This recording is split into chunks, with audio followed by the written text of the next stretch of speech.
off we go. Here we go. You see that? Oh, I was just going to say, ooh. I learned how to do that. It took me all week.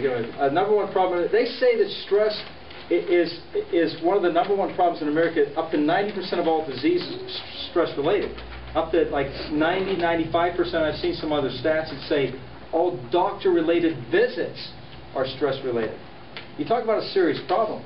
So we need to understand how to, what stress is and how it's affecting us. Stress will affect your immune system. If it's affecting your immune system, you're going to get chronically sick. And if you don't know how to handle it, no vitamin, no drug, no positive thinking is going to pull you out of it. It's a combination of things. We're going to talk about how to combat that, but there's not this one-shot approach. Okay. So it's a serious thing, from diabetes to cancer. I couldn't figure out how to mix it up so that everyone gets that same slide. Okay, different stressors. So this is what you want to do. As we go through here, you've got to think in your mind, what are the stressors in your life? One of the physical stressors for me is I do this. Like those bobbing things. I bend all day long. So my back is under constant stress. If I don't take care of it, it'll be ruined and rotted away. Lifting, bending, climbing, falling, heavy strain. Positional strain. Who sits at a computer? I'd rather do what I do than sit at a computer, because you're getting this just compressed posture stress, and we'll show you how that affects you, but that's a horrible physical strain. We often think physical stress is a construction worker lifting 500-pound bells of something, sand and everything else.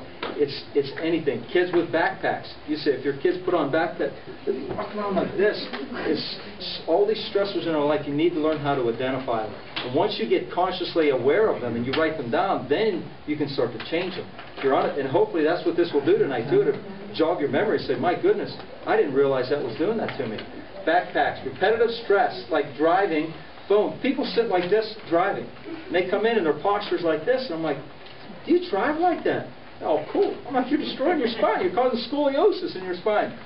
Phone. We've had patients, come in with kinks in their neck because they kept the phone. Computer, mouse, even this little thing can cause all kind of tendon problems and wrist problems. Sleeping with poor pillows and stuff like that. And I'll kind of go over the postural things, what you need to do as we end here. Sports, injuries, falls, car accidents, sprains, strains. Every one of us do these things almost every day. So we all have stress and strain in our life. Just have to learn how to adapt it. Okay. Chemical stress. Drugs, medication. That's a stressor to your body. Every time you put in a chemical, it's a chemical just bombardment to your system. Whether it's cocaine or aspirin, it's a chemical. And chemicals cause stress. Air pollutants, paint, smoke. We've had patients that have worked in plants or something, and we go through this. Could that be why I have all my headaches? Because I'm sitting in a plant and there's paint or something, or they're working around paints, and those nail bar things. Those people are going to be dead at 30. I mean, it's like I go by and I'm like, how do these people do that? Oh, it's potent. And this little thing isn't cutting her. They need an oxygen tank behind it. Food additives. Artificial ingredients. In our nutrition talks, we talk about this a lot. Aspartame, Splenda, NutraSweet, nitrites. Usually any man-made food, summarizes it. Man-made it, if we try to alter it, there's something in it that's bad. Man-made food greatly affects diabetes. Sugar increases insulin, which, you get diabetes from. So, those are stressors to your life. You don't just get diabetes from genetics. I'll prove that later on with what we're going to talk about. Energy drinks. You don't have to raise your hand, but don't drink those things. They're loaded with. There was one energy drink. I just did a talk at what school was that? Point Park University, and I pulled all this information on these energy drinks because they drank a lot of them. One had equivalent to 6 cups of coffee per little drink. 6 cups. Like, holy cow, you talk about a caffeine rush, and they're getting caffeine intoxication. And then they're adding, they go out and they drink, and they add like a shot of something with these things, and it's a stimulant and a depressant. Some of these kids are getting heart attacks from this stuff. This stuff is dangerous, dangerous stuff. It's crazy. Michelle's emotional stress. Believe it or not, this has more damage to your body if you learn how to handle it than the physical and the chemical. They say the most, and I see it all the time with patients, that people are under emotional stress.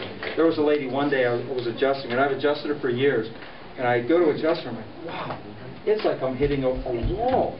And I adjusted her, and I said, why are you so, something's wrong.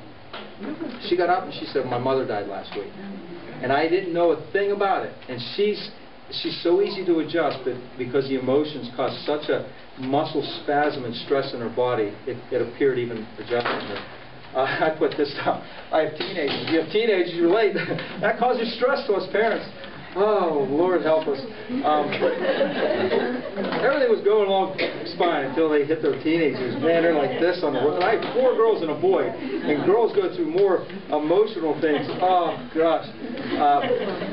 And this isn't, you know, bad, but family, spouse, children, we deal with stress in our family all the time. You know, those are stressors. You have them. You know, you're going to fight with your spouse. Your kids are going to do something. There's just things happen. You have to. But there are stressors in your life. We're going to learn how to make sure that these stressors don't destroy your life too. Daily activities, sporting events, dinner, work, school. That's my life. And when I get home, on my way home, I'm like, who do I pick up on the way home? Do I get to eat dinner? And what time do I get to eat? Is there dinner? Because you know, if you were home with 5 kids, financial concerns, managing time. So you can take that and you can look at your entire life, and you can. And one of your jobs is list 10 stressors in your life. You may have 50 stressors. You know, the thing is not to create this long list and be so stressed out you think you're going to be dead. It's to create a list to identify them and say, okay, how do I make sure I handle them properly? You know, and then you can move on and start correcting them so they don't affect your health. Okay. Effects of stress. Some of this stuff gets a little technical, but I want to show you that stress is not just this little, ooh, it's stress in my life. It affects your cells. It affects every organ of your body. And I'm not going to get in depth in this stuff, but I'm going to show you how serious it is. Chronic stress shows abnormal cells in interleukin-6, an immune system protein that promotes inflammation. Now, we stop there at inflammation. Remember, who knows the one blood work test that tests for inflammation of the artery? Anyone know? C-reactive protein. C-reactive protein. So they say that, and they don't test for that because they don't have a drug for inflammation of the artery, so they don't test for it. So I'm always telling people, get it tested so you see if you have C-reactive protein is high. Because if you have inflammation in your body, inflammation is a sure sign that you're aging rapidly and dying. And they don't have a drug to give you for it either. That's why they don't test it. So if they don't have, like cholesterol, they have a drug for it, so they test for that. Inflammation, they don't. So chronic stress, it shows abnormal levels of interleukin-6, an immune system protein that promotes inflammation, and has been linked with heart disease, diabetes, osteoporosis, rheumatoid arthritis, severe infections, and certain cancers. That's stress. Stress triggers this stuff and leads to this stuff. Interleukin-6 accelerates a variety of age-related disease, weakens the immune response, remember that will tend to make you more susceptible to infections. If you're under chronic stress, your immune system's getting weaker. You're vulnerable. The people that are dying from the swine flu are not the healthy people. It's the people with a compromised immune system. When they get the flu, they can't handle it. If they get this regular flu, they can't handle it. It goes right into usually bacterial pneumonia. The flu doesn't kill them. It's other infections that build up in the body and kill them. Stress is serious. It's affecting you at your immune system level, your cell level. Okay?